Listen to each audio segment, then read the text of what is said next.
lá vencendo avançar e nos faz Jesus cantar e da salvação falar.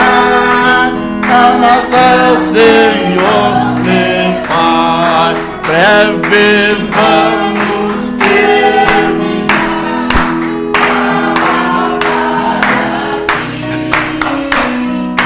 e pra sempre descansar com Jesus aqui. Todos os que são fiéis ao bom capitão, onde esse restaurante como galardão. Somente crer, somente crer, tudo é possível, somente crer, somente crer, somente crer, tudo é possível, somente crer. Creio, Senhor, creio, Senhor, tudo é possível. Creio, Senhor, nada temer, nada temer, tudo é possível, somente crer. Deus eterno e soberano Pai, diante de Ti estamos uma vez mais e queremos Te agradecer, Senhor, pelas misericórdias que Tu tens estendido para nós. Muito obrigado por este entardecer e por o Senhor ter provido para nós a vida, a saúde, o alimento, o calçado, a vestimenta, o ar que respiramos, o oxigênio que temos, tudo que nos faz viver, tudo que produz em nós, todos os atributos que existem no universo e que são para a nossa subsistência. Obrigado por o Senhor ter nos colocado neste planeta Terra, nesse lugar de teste, onde manifestamos Teu nome, manifestamos Tua glória, a Tua avaliação, a única forma das pessoas conhecer ao Senhor, através da Tua palavra, que em nós reflete o Teu caráter. Te pedimos o nome de Jesus Cristo, que o Senhor olhe para cada um de nós nesta hora, tire de nós tudo aquilo que não é Teu, purifica-nos a cada dia com a lavagem pela Tua palavra, Senhor, e que o sangue de nosso Senhor Jesus Cristo possa estar nesse instante ainda conservando a nós, porque cremos que ainda há sangue a nosso favor, há propiciação por nossos pecados, há cura e salvação disponível para todos aqueles que Te buscam. Ainda é tempo de buscar a Ti, porque Tu ainda estás nesta terra cuidando dos Teus filhos. Chegará o momento que Tu sairás daqui e levarás a Tua semente contigo, Senhor, e o que restará será palha para ser queimado. Ó Deus, ajuda-nos nesse tempo final a compreender o desenvolver deste grande plano Teu, quando Tu mesmo tem entrado em cumprimento, chegando a cumprir o Senhor mesmo, Deus, tudo em todos, e que possamos mais uma vez, pela Tua graça, compreender os mistérios que tu tens revelado nesses últimos dias através de um profeta. Sendo que muitos não creem, muitos rejeitam, pisam por cima, mas nós fomos dotados pela fé, pela revelação de Jesus Cristo. E sendo que a fé não é de todos, nós nos sentimos as pessoas mais privilegiadas do mundo, por o Senhor ter nos agraciado com esta bênção tremenda, a condição de sermos teus filhos. Porque é isto que diz a tua palavra: aqueles que te receberam, tu deste-lhe o poder de serem feitos filhos de Deus. Porque estes creram no teu nome, estes creram na tua manifestação. Te rendemos graças, Pai bendito, no nome de Jesus Cristo, através de quem tu nos compraste de volta para o Senhor, para ti mesmo. Ajuda-nos nesta hora, na meditação da tua palavra, e que teu nome seja magnificado. No nome de Jesus, teu Filho, nós te pedimos amém. Amém. Boa noite, vocês podem sentar. Deus abençoe a cada um de vocês. Nós temos várias escrituras para cobrir nesta palestra, então não escolhi nenhuma para o início, apenas com o desenvolver do culto nós vamos junto meditando aqui na palavra de Deus. Alguns irmãos estão trabalhando, outros nem vieram para casa fim de semana. Eu que fugi do serviço esse fim de semana, mas a partir de amanhã não vai ter desculpa, né? Não vai ter desculpa. Bom, no culto de sexta-feira, nós entramos em alguns temas aqui, onde nós lemos no livro de Salmo 42 e pegamos aquele tema sobre o fundo clama a outro fundo. E a gravação já está disponível, inclusive no website, para aquelas pessoas que desejarem baixar. E eu gostaria de dar continuidade lendo o estudo do reverendo Liveio, O Cumprimento de Deus, o livro número 2. Não imprimi para vocês ainda. Na verdade, este ano eu praticamente não trabalhei com impressão. Só uns poucos livros para alguns irmãos distantes. E o número 1 não imprimi, nem o número 2 estou lendo com vocês, né, para vocês, e tecendo alguns comentários. E neste culto, já estamos quase para terminar o livro 2, eu vou mais ler do que comentar, eu acho.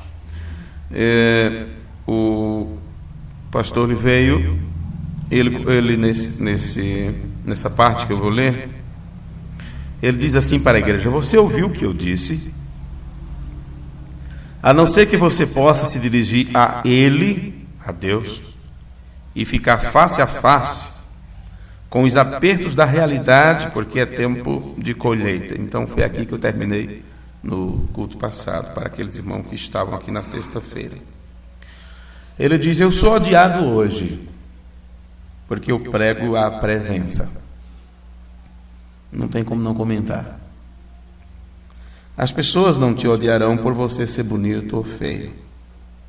As pessoas não manifestarão ódio a você por você ser rico ou pobre. Mas nesse tempo final você será odiado pela revelação que Deus tem te dado. Você não será desprezado por ser bom ou ruim, ou por ter tido um passado horrível, ou um presente bonito, não importa. Você será odiado, desprezado, perseguido pela revelação que Deus tem te dado. Você vai perceber que foi assim no dia do Senhor Jesus. Ele nem sequer era odiado ou perseguido por alguma coisa boa que fizesse. Jesus disse: só tenho feito coisas boas. Por qual delas vocês me acusam?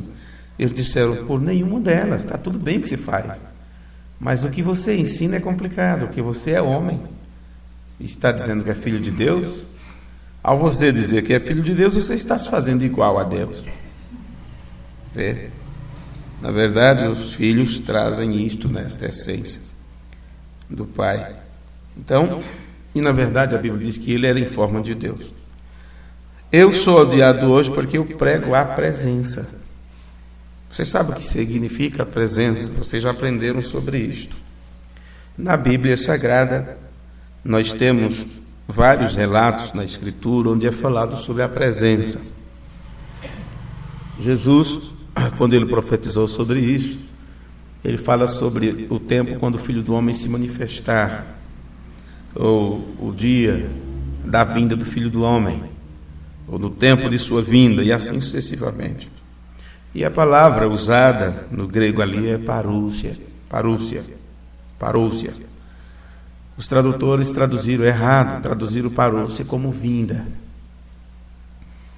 E isso dá um termo totalmente diferente. O nome parousia significa presença. Presença.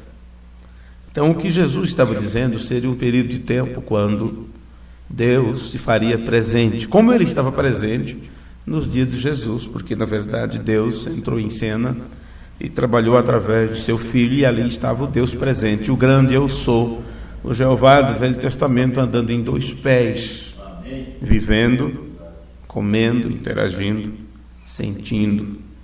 Deus em um corpo, só que naquele dia ele usou o corpo de seu Filho, usou em plenitude.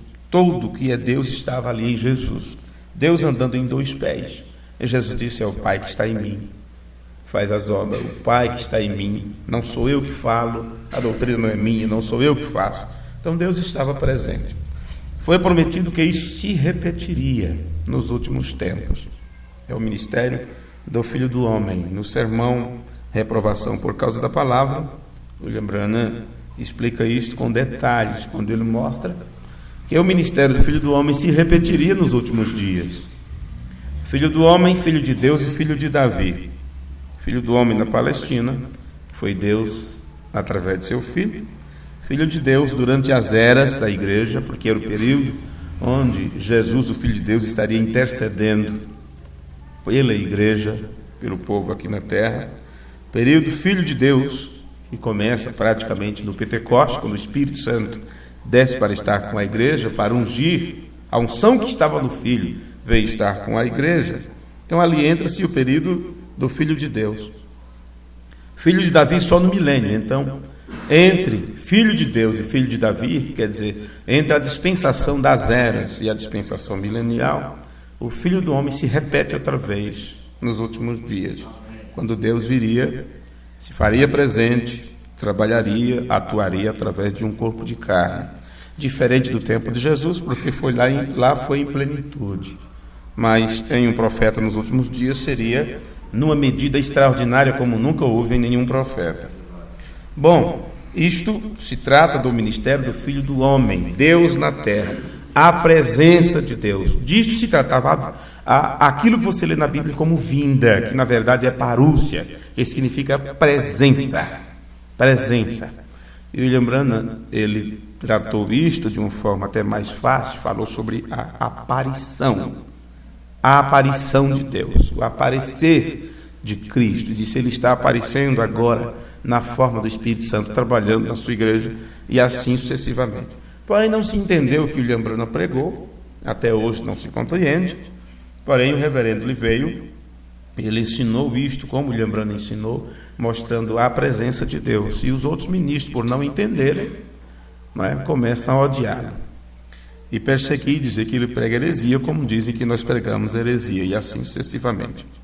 Na verdade, não tem como você pregar corretamente sobre a presença de Deus se você tem um pensamento unicista, se você crer que Jesus é o próprio Pai. Porque não foi isso que o William Branham ensinou. Ele veio entender corretamente porque ele recebeu uma boa instrução aos pés do profeta. E o Filho de Deus continua no trono intercedendo pela igreja, e quem desce à terra é Deus mesmo, o Pai de Jesus Cristo, que desce à terra manifestar a sua presença, manifestar o Filho do Homem, e assim sucessivamente. É o que faz o casamento da igreja com a palavra. E isto deixa os outros em xeque-mate, porque cai por terra a doutrina unicista de que Jesus é o próprio Deus, quando nas Escrituras você nunca encontra isso, você só encontra Jesus dizendo que é o Filho de Deus. Então há um ódio cabal da parte daqueles que não compreendem contra aqueles que compreendem. Isso vem uma perseguição. E é claro que os escarnecedores começaram a dizer: cadê a presença dele? Onde é que Deus está? Onde é que Deus está? Eu sou odiado porque eu prego a presença. Eles nem sabem o que eu estou pregando. Tudo que eu quero saber desses branamitas que pregam aqui, ali e adiante é isto. Eu quero saber isto deles. Livei os chama de branamitas. São pessoas que ficaram apenas em torno de Brana. Brana para lá e Brana para cá. Se esqueceram que William Branham foi um vaso que Deus usou. E William Branham nunca... Ele disse, eu nunca levantei, como que ele fala, não lembro agora as palavras, mas vocês podem recordar. Ele disse, em nenhum momento eu tenho intenção, eu tenho a ideia de formar uma igreja, de fazer com que as pessoas me sigam. Ele disse, não tenho interesse em tais coisas, meu interesse é nas coisas de Deus e do seu povo. Veja, ele não veio atrair o povo para si próprio, ele não veio atrair as pessoas para ele. Então, tudo para as pessoas é o profeta, se esquece de Jesus. Tudo para as pessoas é Brana para lá e Brana para cá, e se esquece que William Branham foi um vaso que Deus mandou no tempo do fim para nos fazer lembrar as Escrituras, para nos levar de volta para as Escrituras. As pessoas estão utilizando a mensagem como se ela dispensasse a Bíblia. E não é desta forma, nunca foi dessa forma, nunca deve ser. A mensagem é para nos levar de volta à Bíblia, nos levar de volta ao ensino correto das Escrituras. Então, quando não se tem isto alinhado, ao invés de viverem como cristãos, seguidores de Cristo, você encontra um monte de branamitas atrás do homem, se esquecendo daquele que usou o homem. Então ele veio e diz, tudo que eu quero saber desses branamitas que pregam aqui e ali é isto: quem desceu naquele rio e quem apareceu? Quem desceu? O que aconteceu no rio Ohio? Quando aquela luz veio e disse, assim como João Batista foi enviado para precursar minha primeira vinda, tua mensagem precursará minha segunda vinda. Para começar, não é William Branham que precursa. Quem precursa é a mensagem, não o homem. Não é o homem o precursor, é a mensagem que precursa a segunda vinda de Cristo. Quem apareceu ali? Quem desceu? Será que as pessoas acham que foi um anjo? Foi Jesus? Eles não sabem. Nos sermões ungidos dos últimos dias, eu não tenho aqui o parágrafo, mas já lemos tantas vezes, William Branham diz, não fui eu não sou o filho do homem. O anjo não é o filho do homem. Ele é o mensageiro do Filho do Homem. O Filho do Homem é Cristo. É dele de quem nós estamos nos alimentando. Veja, porque somente Deus pode te dar o alimento, o próprio alimento que traz vida, que é a sua própria palavra. Não tem outra forma. Então, quem apareceu? Quero fazer uma outra pergunta. Por que ele incomodaria ao vir? Quero fazer outra pergunta. Ele ficou em algum lugar? Aquele que desceu trazendo esta mensagem, porque a Bíblia diz, é o mesmo Senhor que desce do céu com alarido, não é isso? O mesmo Senhor desce do céu com alarido, voz de arcanjo e trombeta de Deus. Quem desceu? E este que desceu, ele ficou em algum lugar? Se ele não ficou, o que ele está fazendo? Tudo bem, ele desceu, usou um profeta, falou através de lábios humanos, mas o profeta se foi. E o que desceu, aonde ele está? E o que está fazendo? Como é que eles não conseguem responder? Eu não estou aqui para brigar com ninguém. Você pode acreditar no que quiser, mas com esta Bíblia aberta diante de mim, sabendo que há um Deus no céu. Eu não juro, mas eu lhes digo a verdade.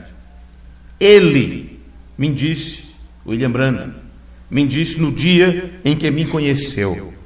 Irmão, eu vi você chegando.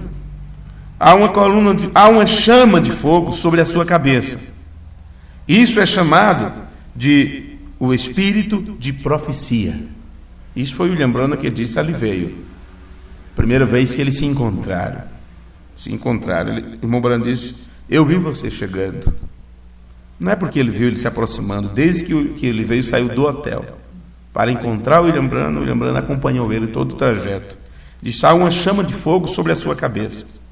Isto é chamado de o espírito de profecia.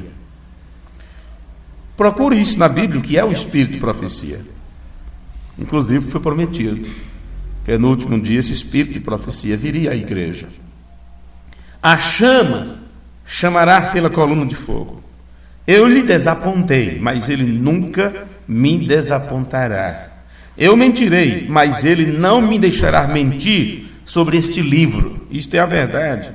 Você diz: isso está em alguma fita? Alguém ouviu William Branham dizer isto? Isso está em alguma gravação? Em outras palavras, eu quero ver. Não é? Me mostre isso em alguma mensagem que eu vou crer. Me mostre isso em algum parágrafo que eu vou crer. Liveu disse assim: você vai ouvir no trono branco. Você vai ouvir isso no trono branco. Você diz: irmão, veio, palavras são baratas. Palavras são baratas. Não, estas palavras não são baratas. Não, estas palavras não são baratas. Quero algumas respostas, mas eu não quero respostas de ninguém fora das respostas do profeta, porque eu não estou interessado. Recebo meus telefonemas daqueles que gostam de zombar e tentam me desprezar.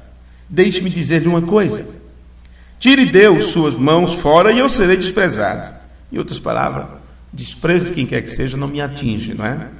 Desprezo de quem quer que seja não pode me atingir. Você pode estar certo quanto a isso. Somente a verdadeira semente irá se dirigir a Deus como Jó fez e identificar-se como uma parte da mesma ressurreição de Cristo, herdeiro da terra, para ficar na terra e ver Deus ser conhecido. O irmão Branham foi para a sua caverna e disse: eu tenho de saber, do jeito que Jó fez. Jó disse: eu quero entender isto. Jó inquiriu a Deus e ele teve um confronto com Deus. O William Branham também fez a mesma coisa. Ele disse: eu quero entender, eu quero saber que ministério é esse. Ele foi para a sua caverna e disse: eu tenho de saber. Um anjo de Deus entrou no local e deu-lhe a verdade.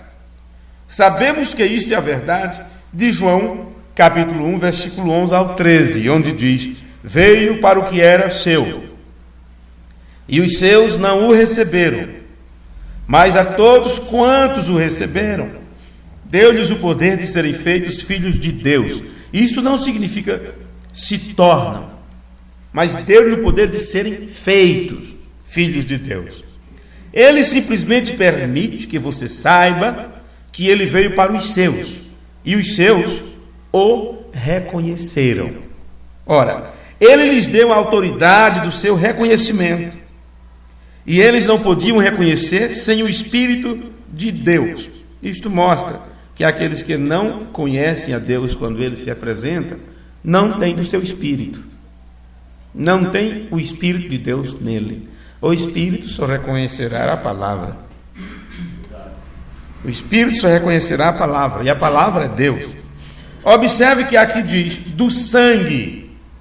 Onde está isto? Isto é João, capítulo 1, versículo 11 ao 13. Veja: aos que creem no seu nome, os quais não nasceram do sangue, nem da vontade da carne. Aqui diz do sangue. O irmão Branham estava certo a respeito da hemoglobina. A ciência diz que não é assim, mas quem dá a mínima para a ciência? Tudo que você tem a fazer é descobrir o que os médicos estão fazendo com você, com os seus retrovírus que trouxeram na AIDS e assim sucessivamente. Você sabe o que é um retrovírus? É o que acabaram de aplicar em todo mundo por aí afora, dizendo que é para prevenir contra a vacina, né? Eles colocam primeiro um vírus ou um retrovírus em você, através de uma vacina, para que aquele retrovírus combata o vírus de certa doença e assim sucessivamente. Mas isso é fazendo as pessoas cobaia, né? E eles têm matado muita gente assim. Chamam até de controle populacional. Daqui a pouco as pessoas estão morrendo e não sabem de que estão morrendo, porque pensam que estão tomando remédio quando estão sendo cobaia para certas pessoas. Então, quão bom é a Associação Médica Americana? Provou-se que em breve será transmitido por mosquitos. Se não for, pode ser ou será. Leiam os fatos na Red Disney. E isto é só um pouco do que você pode obter a partir da AIDS, e você nem mesmo entra em contato com isso. Situação muito podre essa que os médicos estão perpetrando em você. Eles não parecem se importar, porque todo o sangue livre que você dá, venha doar sangue, não é assim? Doe sangue, tá? Banco de sangue, está precisando de sangue. Até que ponto isso é verdadeiro? Até que ponto realmente estão necessitando disso? Que é a verdade dos fatos? Eles fazem milhões de dólares com isso. Dizem que é uma das maiores empresas do mundo, o banco de sangue, tanto para o seu governo. O irmão Branham disse a hemoglobina. E eu creio, como ele diz, que é a hemoglobina. Eu creio que é vindicado por Deus. Você acha que a ciência vai vir e vindicar Deus?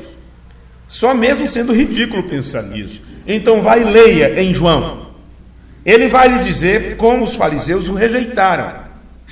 Eles não ouviriam.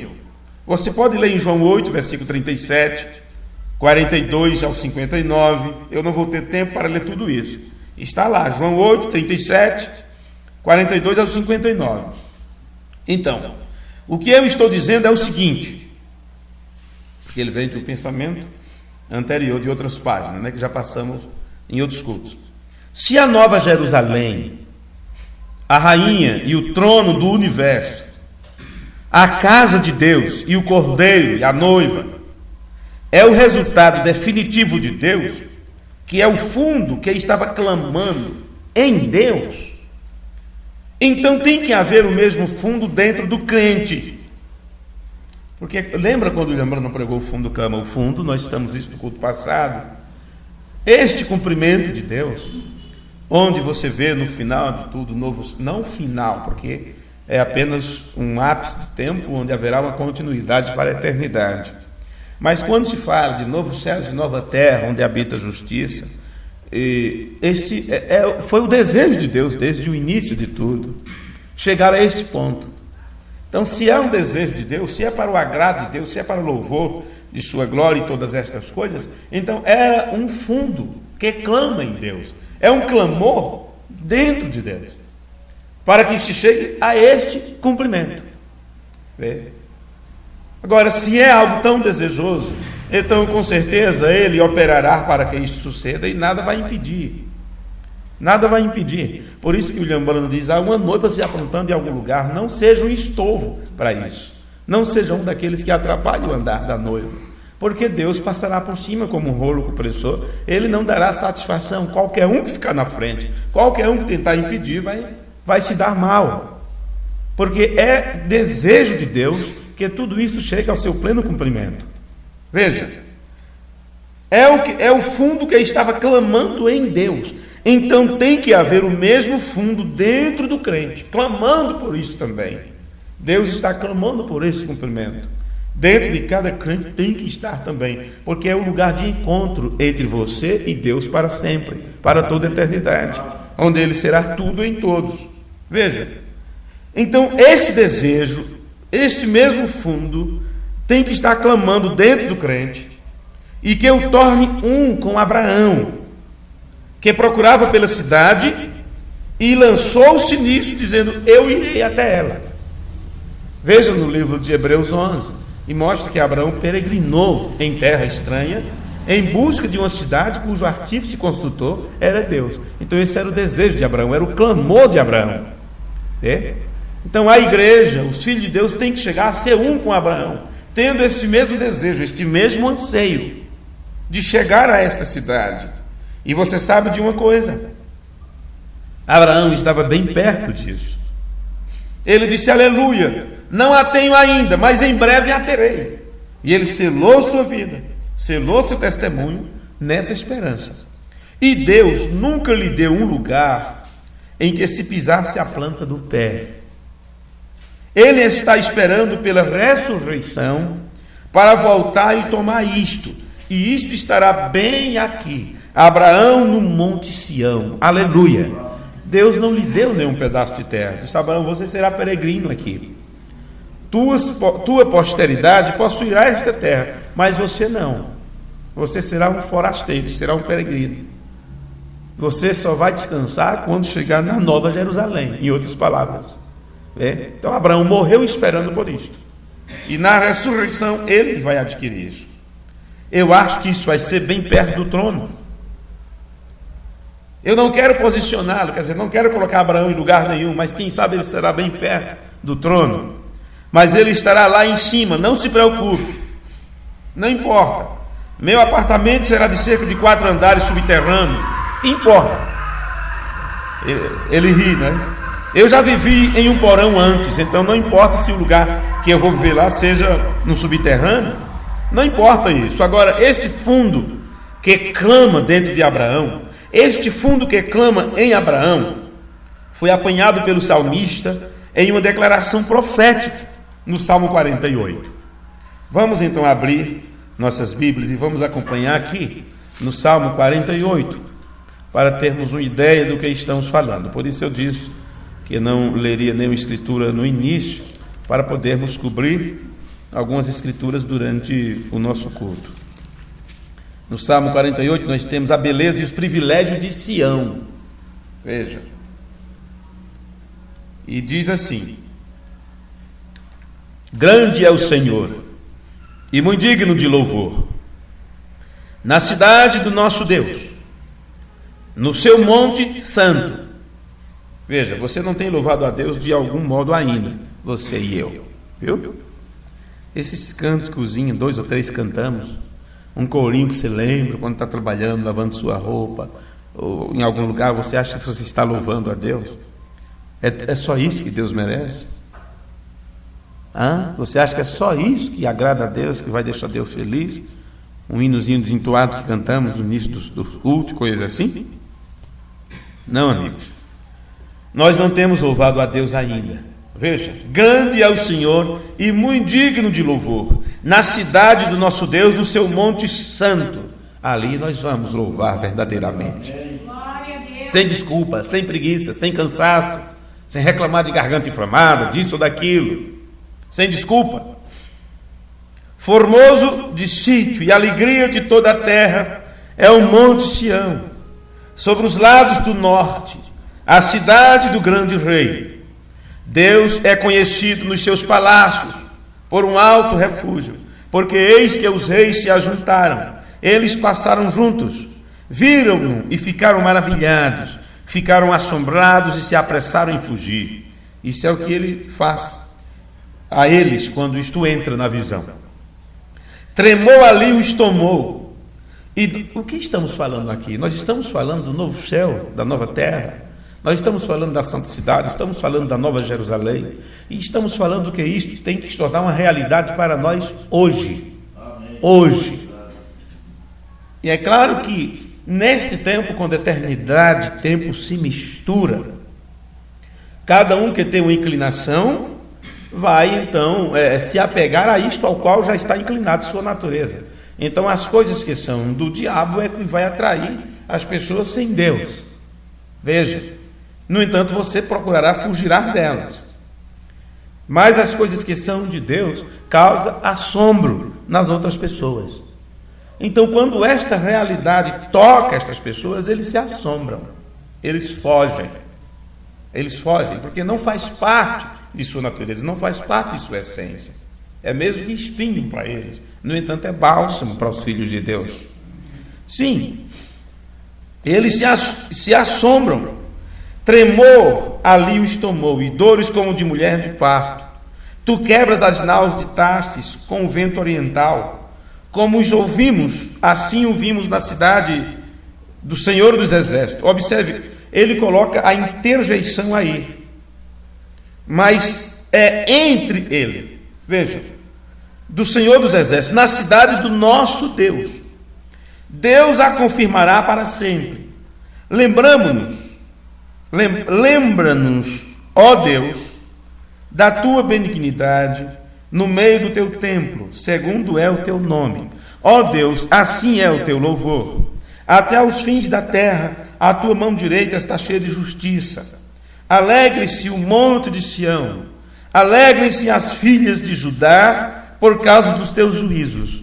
Rodeai Sião e cercai-a, contai as suas torres, marcai bem os seus antemuros, considerai os seus palácios, para que o conteis à geração seguinte, porque este Deus é o nosso Deus para sempre, ele será nosso guia até a morte. Amém.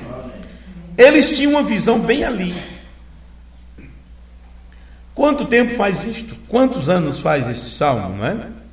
Quantos anos? Cânticos e salmos para os filhos de Coré. Há quanto tempo temos este salmo escrito? No entanto, é um salmo profético que eles tinham então uma ideia, não é? Eles tinham uma visão bem ali da permanência da cidade de Deus. Israel, a descendência de Abraão, nunca foi confundida. Eles sabiam o que Deus tinha para eles. Eles conheciam isto, as promessas de Deus no Antigo Testamento, a respeito de Israel, a respeito de Sião, eles sabiam disso. Agora observe isto. Observe isto. Vários anos depois deste salmo, onde foi lido, e opera para um superlativo, um ápice aqui. Ele vai direto ao topo. Começamos o caminho de volta no Salmo 46, onde diz: a fé perfeita que aquele que crê tem em Deus. Onde falamos sobre o fundo, clama o fundo, lá no Salmo 42, no culto passado, como o servo brama pelas correntes das águas, assim suspira a minha alma por ti, ó Deus. E no versículo 7 diz: um abismo chama outro abismo. E uma outra tradução diz: uma profundeza clama por outra profundeza. Veja. Então, se continuarmos lendo isto, poderemos passar também pelo Salmo 47. Mas veja, aqui no 46 aqui. No 46. Deus é o nosso refúgio e fortaleza, socorro bem presente na angústia. Portanto, não temeremos, ainda que a terra se mude, e ainda que os montes se transportem para o meio dos mares, e poderemos dizer, e ainda que os mares deixem de existir, porque o que acontecerá no futuro tem que já estar sendo uma realidade para você hoje. Ainda que as águas rujam e se perturbem, ainda que os montes se abalem pela sua braveza, há um rio cujas correntes alegram a cidade de Deus, o santuário das moradas do Altíssimo. Amém. Não se turbe o vosso coração, crede em Deus, crede também em mim. Na casa de meu pai há muitas moradas. Você vê, eles sabiam que passará o símbolo que eles tinham, e que eles irão para a coisa real. Eles tinham em potencial, eles tinham um símbolo daquilo, tinham a simbologia profética daquilo, mas eles sabiam que aquilo ia ser real um dia. Então eles já diziam: Deus está no meio dela. Veja, claro que eles não estavam se referindo a Jerusalém terrena, eles não estavam se referindo a Jerusalém que está lá em Israel. Deus não estava em Jerusalém, Ele a deixou anos e anos atrás. Mas isto se refere à Nova Jerusalém, as moradas do Altíssimo. Deus está no meio dela, não será abalada, não terá nenhum míssil atingindo. Não haverá muro cercando ali contra os palestinos. Não haverá nada disso. O versículo 5. Deus está no meio dela, não se abalará. Deus a ajuntará já ao romper da manhã. Os gentios se embraveceram, os reinos se moveram. Ele levantará a sua voz e a terra se derreteu. Isso que você está lendo aqui é Hebreus 12. E aqui não temos tempo de cobrir todas essas escrituras. O Senhor dos exércitos está conosco. O Deus de Jacó é o nosso refúgio. Vinde, contemplai as obras do Senhor, que desolações tem feito na terra. Ele faz cessar as guerras até ao fim da terra. Quebra o arco e corta a lança, queima os carros no fogo. Aquietai-vos e sabei que eu sou Deus. Serei exaltado entre os gentios, serei exaltado sobre a terra. O Senhor dos exércitos está conosco. O Deus de Jacó é o nosso refúgio. O irmão Branham tinha esta escritura, aquietai-vos e sabei que eu sou Deus. Ele tinha isso colocado, bem em cima, por trás do púlpito. Tinha essas palavras, o tabernáculo Branham. Não sei se ainda tem hoje, mas William Branham sempre usou isto. Por quê? Aquietai-vos e sabei que eu sou Deus. Porque como pode você realmente crer no que o homem ensinou sobre o resultado definitivo de Deus, se você ainda não levar simplesmente todas estas coisas em torno de você e dizer, olha, isto tem que desaparecer, elas devem partir. Tudo isto que você vê diante de você, tudo que você tem visto sobre a terra, tudo isto se findará. Você tem que ter isto como uma realidade. Tudo isto vai passar. Céus e a terra passarão, a ponto de ser novo céu e nova terra que será estabelecido. Sim. Vamos para o capítulo 47. Batei palmas todos os povos, aclamai a Deus com voz de triunfo, porque o Senhor Altíssimo é tremendo e Rei grande sobre toda a terra. Ele nos subjugará os povos e as nações debaixo de nossos pés. Escolherá para nós a nossa herança, a glória de Jacó a quem amou. Deus subiu com alarido. O que significa isto? Tomou uma mensagem, tocou a trombeta. O Senhor subiu ao som de trombeta, alarido, voz e trombeta. Amém. Só depois disso é que Deus subirá desta terra com a igreja, porque ele já desceu com alarido, voz e trombeta. No cumprimento de tudo isto é que Deus sairá desta terra para lançar fogo aqui e ser purificado. Cantai louvores a Deus, cantai louvores ao nosso Rei, cantai louvores. Isso é tudo do que se trata, a ponto de você pulsar paz no novo céu e nova terra, na nova Jerusalém. Pois Deus é o Rei de toda a terra, cantai louvores com inteligência. Amém. Agora ouça isto, do que está se tratando aqui, nestes salmos proféticos, poderíamos dizer. Deus não é o Deus de toda a terra, e aqui está dizendo, Deus é o Rei de toda a terra. Do que está falando aqui o salmista? Deus não é o Deus de toda a terra, o diabo que é. Ele tomou isto. Vê? Você está olhando para essa coisa hoje. E esse é o Espírito que está sobre nós. O que diz a Bíblia? Deus reina sobre os gentios.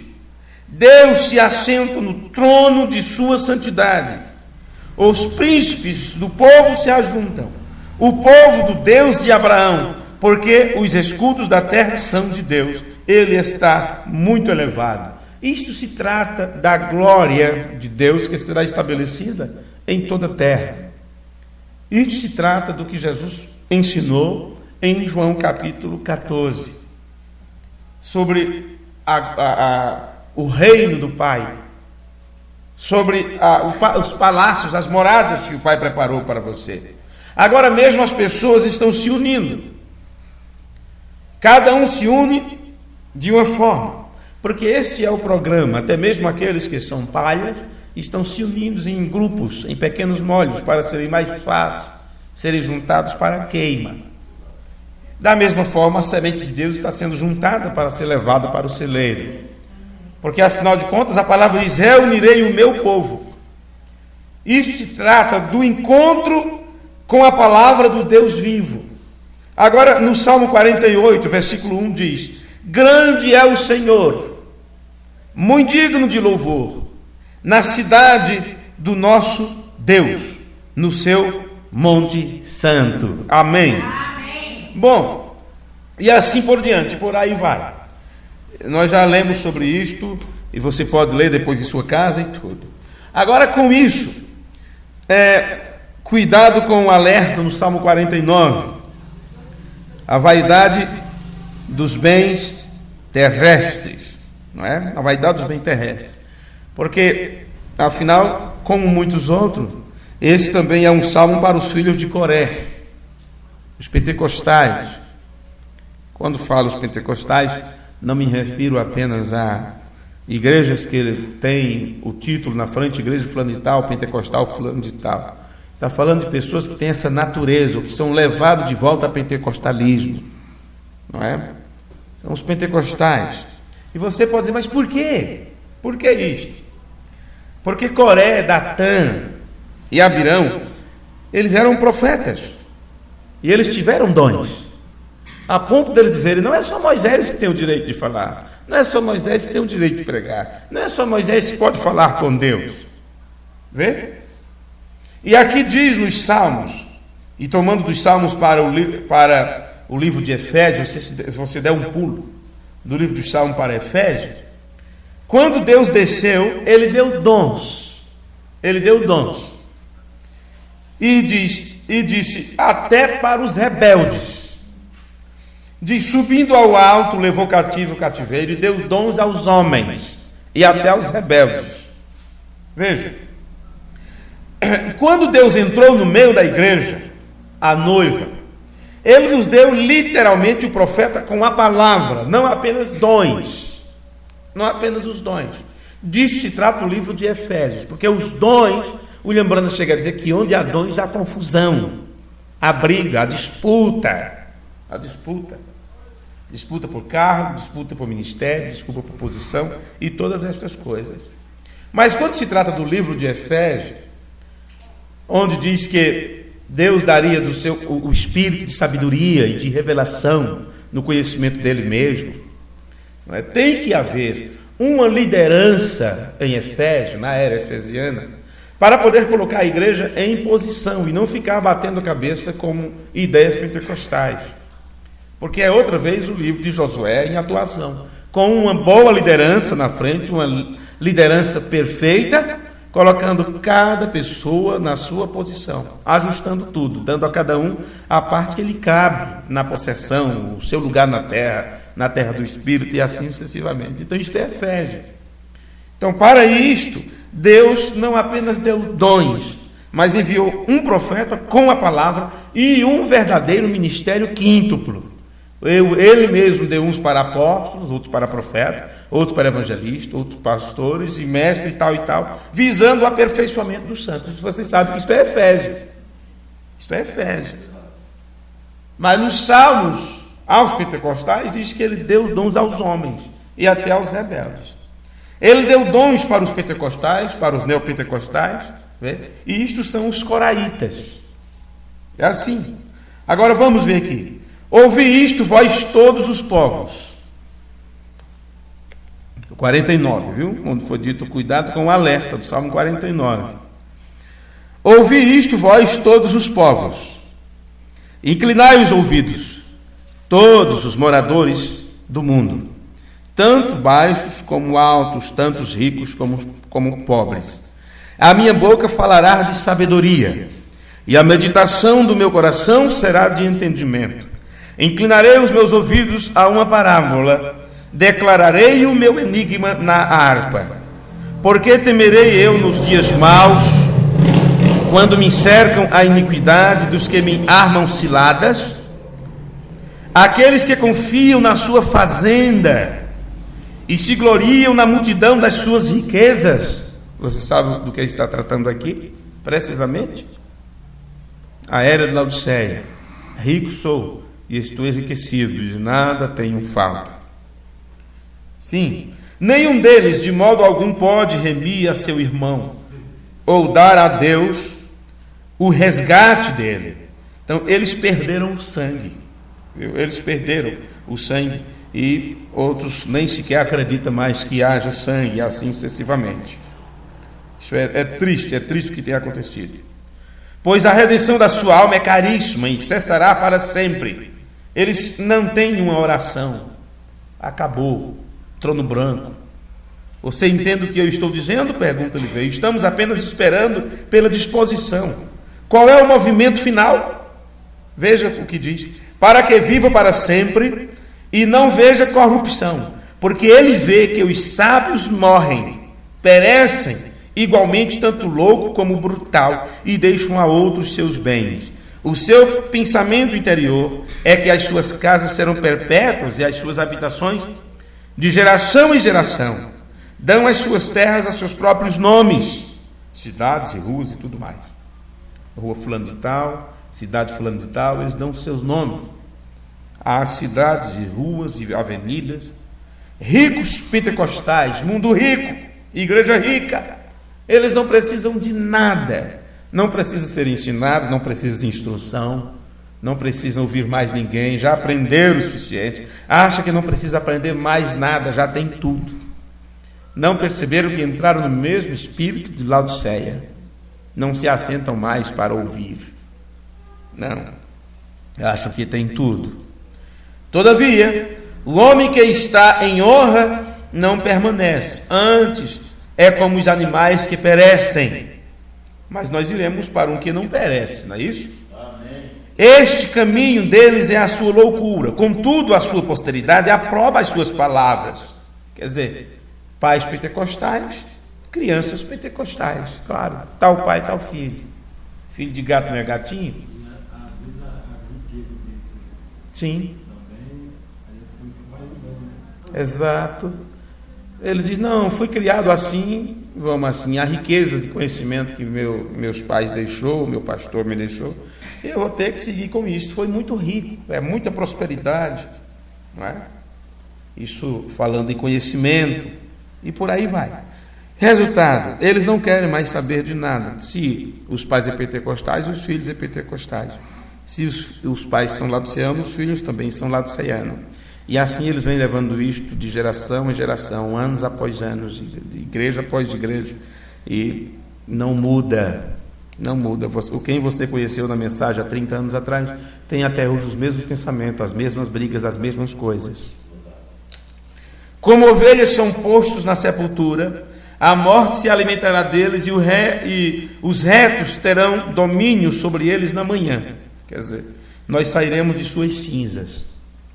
E a sua formosura se consumirá na sepultura e a habitação deles. Isto é tudo que eles têm. Mas Deus remirá a minha alma no poder do poder da sepultura, pois me receberá. Não temas quando alguém se enriquece, quando a glória da sua casa se engrandece. Não temas. E o mundo inteiro virá logo sob o domínio da nota do dólar da América. Ensinou, assim ele veio para a sua igreja. E a América irá direto como uma fritura. E a Igreja Católica vai assumir o controle, porque nós construímos a imagem, quer dizer, a imagem erigida à besta. Aí está a sua resposta. Quão rápido? Quando será? Logo, logo. Se a besta que sobe do mar é um poder religioso, não é? A besta que sobe da terra é um poder político, e você tem aí Roma e os Estados Unidos como a besta que sobe da terra, e você tem o mundo religioso eclesiástico em si, a união de todas as igrejas como a imagem erigida à besta, e tudo é para dar sustentação à mesma coisa e blasfemar contra o Deus vivo. Então, no Salmo termina, porque quando morrer, nada levará consigo, nem a sua glória o acompanhará. Em outras palavras, a manifestação do que estava realmente nesse homem, ele está perdido. A manifestação do que estava realmente em Deus, para nos trazer um Salvador, vai para sempre, sempre, sempre, porque esta é a glória disso. Então aí você tem os dois lados, né? A manifestação do que realmente está no homem, que está sem Deus, o levará à perdição, e isto será exterminado, e não haverá nada que restar disso. No entanto, a manifestação que está sobre aqueles que estão em Deus traz a eles salvação, traz a eles um Salvador, e isso vai para todo sempre, para a eternidade. Eu espero que você entenda que a palavra glória é tomada do grego, que significa uma avaliação. Então comece a girar em volta para obter a coisa no seu vocabulário de inglês. Ainda que na sua vida ele bendisse a sua alma, ainda é nos Salmos. E os homens te louvarão quando fizeres bem a ti mesmo, e irá para a geração de seus pais. Mas Deus tem a sua própria geração, e a geração de Deus é seus filhos, é a sua semente. Uma geração.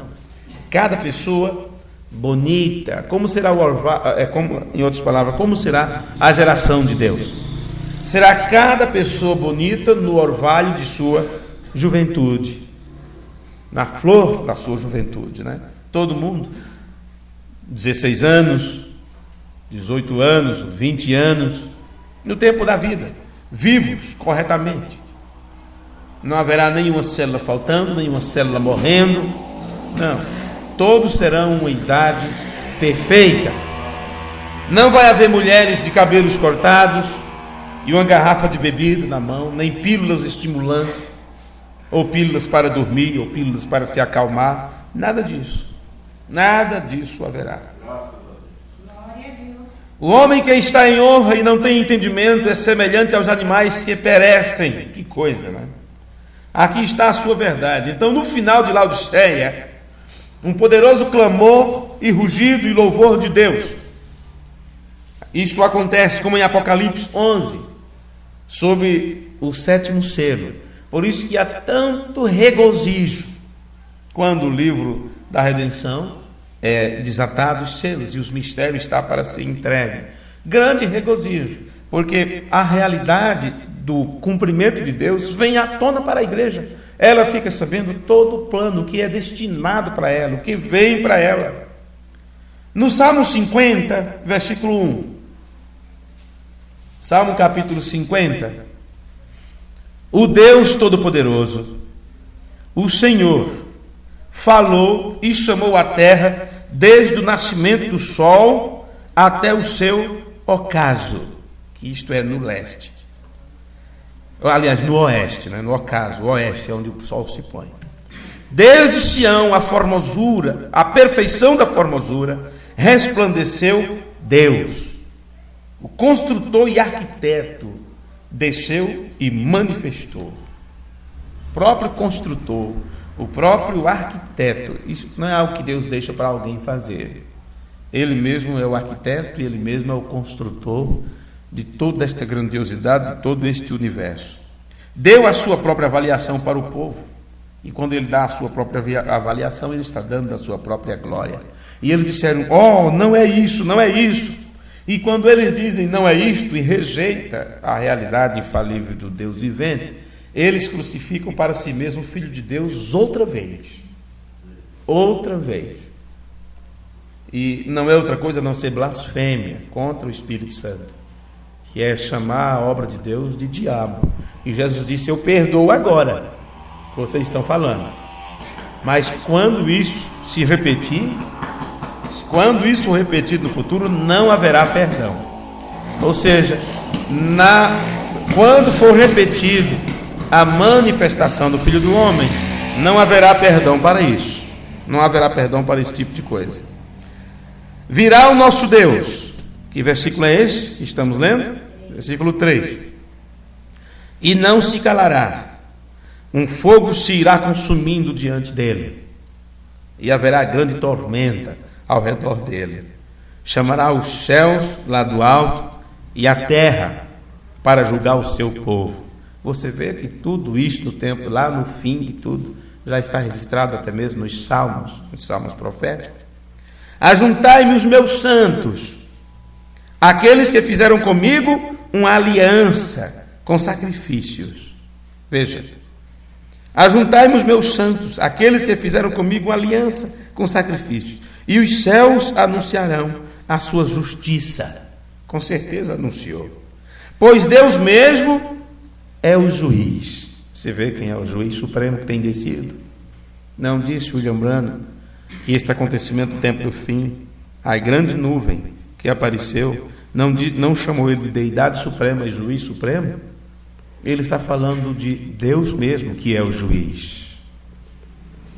Veja, agora, se Deus mesmo é o juiz e ele tem descido, o que ele trouxe com ele? Ele não trouxe outra coisa a não ser o julgamento, porque ele é o juiz de toda a terra, como disse Abraão. Vê? Ouve, povo meu, e eu falarei. Ó Israel, e eu protestarei contra ti. Sou Deus, sou o teu Deus. Não te repreenderei pelos teus sacrifícios ou holocaustos, que estão continuamente perante mim. Da tua casa não tirarei bezerro, nem bodes dos teus currais, porque meu é todo o animal da selva, e o gado sobre milhares de montanhas. E eu vou considerar você como responsável, em outras palavras é o que ele está dizendo, pois todos que destroem a terra eu destruirei. Conheço todas as aves dos montes, e minhas são todas as feras do campo. Se eu tivesse fome, não te diria, pois meu é o mundo e toda a sua plenitude. Comerei eu carne de touros, ou beberei sangue de bodes? Oferece a Deus sacrifício de louvor, e paga ao Altíssimo os teus votos, e invoca-me no dia da angústia. Veja bem, irmãos, do que Deus está falando aqui? Do que se está falando aqui? Está falando daquele que desceu. E ele se coloca na primeira pessoa. Ele mesmo. Não de algum outro Deus. Não de uma segunda pessoa, de uma terceira pessoa. Não de alguma iniquidade trinitária, porque isto é uma iniquidade. Uma doutrina demoníaca. Ele está falando de quê aqui? De Deus mesmo que desceu. Dele mesmo que requer tudo, que é o juiz. Paulo não disse que era outro a não ser o mesmo Senhor descerá do céu com alarido, voz de arcanjo e a trombeta de Deus. Não estava falando do Filho de Deus descendo, mas de Deus mesmo. Agora, quando você chama este que desceu de o Senhor Jesus Cristo, de quem você está falando? De quem Paulo falava? De quem William Branham falava? Este é o grande problema. Por acaso algum de vocês sentados aqui nesta manhã, ou nesta noite, que ainda são trinitários, tem alguém misturados com Deus, 2 deuses, 3 deuses? Agora deixe-me dizer uma coisa, você nunca vai entender a perfeição, tanto quanto eu sei de Deus. Eu não me atrevo a entrar nisso, eu apenas espero e vejo que Deus pode me mostrar. Você não tem que entrar em todas as ramificações. Você não tem que entrar em todas as ramificações. Como eu sempre digo, as pessoas fazem cada pergunta porque é fácil para elas perguntarem, porque você prega um tema, fala de uma coisa, e elas pegam uma parte e dizem, mas e isso aqui, e mais isso, e mais aquilo. Eu digo, olha, todas as respostas que você precisava ter já está gravado, já está em gravação. É isso. Não me preocupe em responder perguntas das pessoas. É só elas terem paciência e ouvirem. Eu sei o que sei hoje porque eu tenho sido paciente e esperei durante estes anos aprender. Mas as pessoas não têm paciência, elas querem em nenhum único momento saber de tudo. Não é? Saber tudo. É só você ler e ouvir. Quer sabedoria? Peça a Deus. Aí eu preciso entender tal coisa, então vamos ver se você quer entender mesmo. Aí eu coloco na mão das pessoas sem gravações, ela diz, é muita coisa para ouvir. Pois é, tem irmãos que passaram anos e anos, aos pouquinhos, ouvindo isso. Você quer aprender o que eles aprenderam? Se assente, não gaste seu tempo com coisas tão supérfluas. Se assente para ouvir, e você vai aprender. Sim, não entre, você não tem que entrar em todas as ramificações. Tudo que você tem que dizer é, há um só Deus. Amém. E ele teve um filho. Amém. Através deste filho, ele teve um filho por quem ele se identificou na raça humana e se inseriu a si mesmo. Deus habitou em plenitude neste filho. E tudo que você tem que conhecer é a mesma vida de Deus. Aquela minúscula, aquela pequenina coisa, de uma forma tal, nenhuma semente, que você nem enxerga. Você quer ver a vida de Deus? Ora, a vida de Deus está na palavra, não é? E a palavra que traz o corpo, a cena, a palavra que traz as coisas em manifestação. A vida da semente você não pode vê-la, não é visto, como a vida de Deus não pode ser vista, uma vez que o próprio Deus é invisível. Agora observe, voltando à leitura. Mas ao ímpio diz Deus, que faz tu em recitar os meus estatutos e em tomar a minha aliança na tua boca? Então, qual é a aliança do tempo do fim? Ele está falando isso para o ímpio, não é? O que faz você que toma a aliança, a minha aliança na tua boca, que recita os meus estatutos, que sabe da Bíblia de cor, que sabe onde estão os parágrafos, onde está cada citação? Como? E, no entanto, és ímpio. O fogo está queimando na pradaria. Olha quem vai correndo ali. Não é só as andorinhas voando, não é só os sabiás, os periquitos, ou seja o que for, que sai voando dali. Corre também os grilos, gafanhotos, lacraia, escorpião, cascavel, corre tudo. E não está vindo a grande queima, não está vindo o fogo. Claro que todos procuram se esconder, procuram se escapar. Aí João Batista diz: por quê? Raça de víbora, quem ensinou vocês a fugir da ira vindoura? Mas ao ímpio diz Deus: que fazes tu em recitar os meus estatutos e em tomar a minha aliança na tua boca? Qual é a aliança do tempo do fim? A aliança que Deus tem para o povo do tempo do fim, para os filhos de Deus do tempo do fim, é: você não morrerá, você viverá. Você não morrerá, você viverá. Então todos querem se beneficiar disso. No entanto, eles odeiam a correção. Olha, visto que odeias a correção e lanças as minhas palavras para detrás de ti, quando vejo o ladrão, consentes com ele, e tens a tua parte com os adúlteros. Quer dizer, tudo que os mundanos fazem, tu queres fazer também. Tudo que eles praticam, tu também queres praticar. Mas, no entanto, usa meus estatutos, no entanto, usa minha palavra, usa minha aliança, tudo isso. Em outras palavras, ele disse: você pertence a esse grupo que despreza estas coisas, e assim por diante. Bem?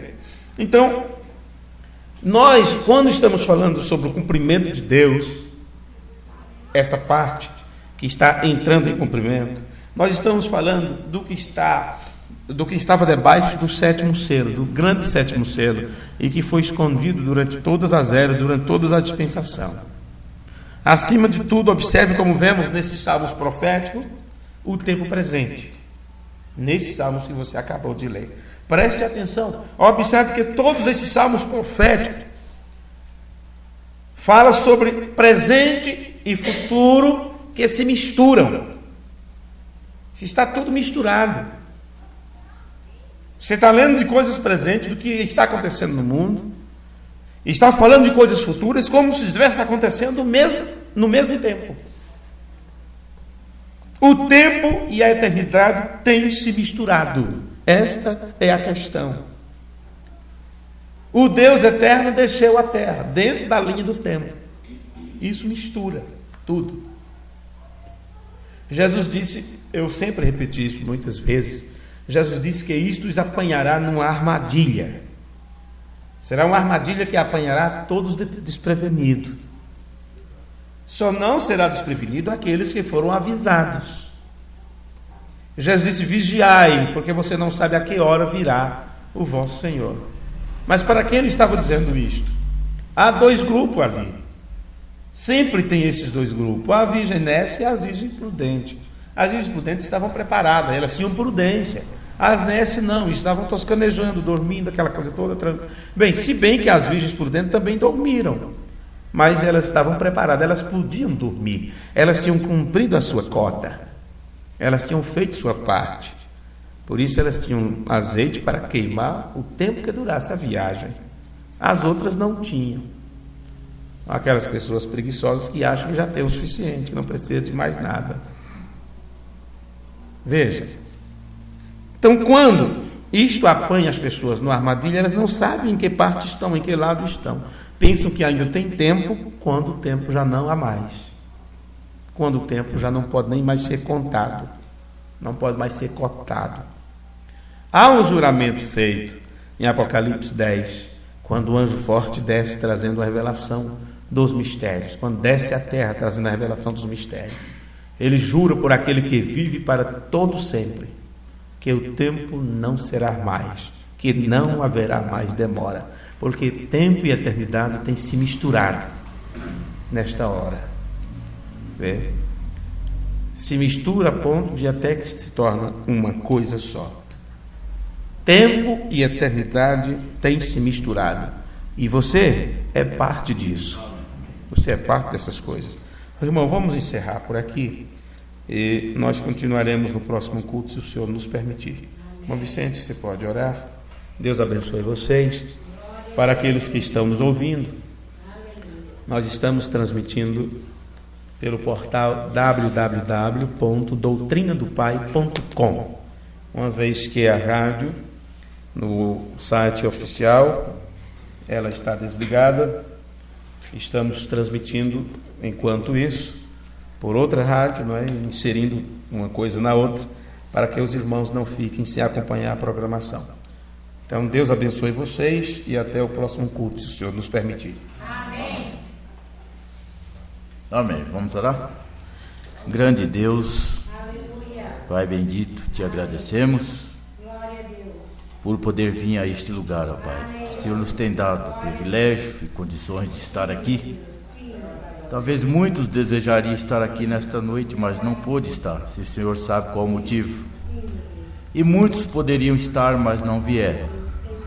E assim nós te agradecemos pelo privilégio e a bondade que o Senhor tem estendido para com o ser humano.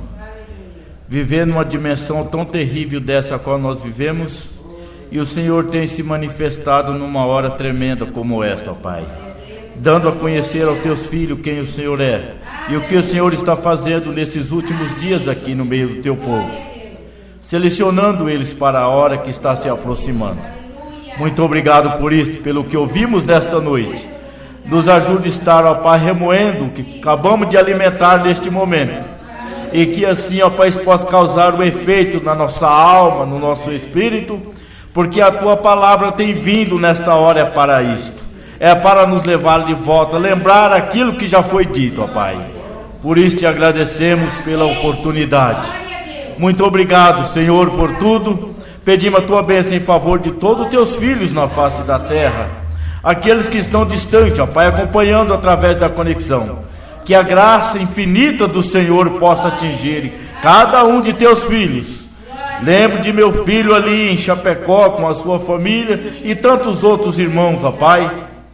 Que o Senhor abençoe ali e ajude a cada um deles. Abençoe minha mãe e ajude ela a recuperar de sua enfermidade. Sabemos que a cura está estendida para os teus filhos. O Senhor não cura mais ninguém, o Senhor já tem nos dado a cura é nossa. Dá-nos simplesmente fé para alcançar este dom maravilhoso, que é a cura que o Senhor nos tem dado. Muito obrigado por isso. Leva-nos de volta aos nossos lares, guardado e protegido, ó Pai, assim como o Senhor tem nos trazido até aqui. Assim nós colocamos nossas vidas em tuas mãos, e os cultos futuros, se haver um futuro nesta vida, assim nós cremos no nome de Jesus Cristo, para a tua glória. Amém, Senhor, e amém. Graças a Deus. Abençoa um ao outro e até a próxima, se Deus quiser. Nos domingos pela manhã, a escola dominical com o irmão Mansur.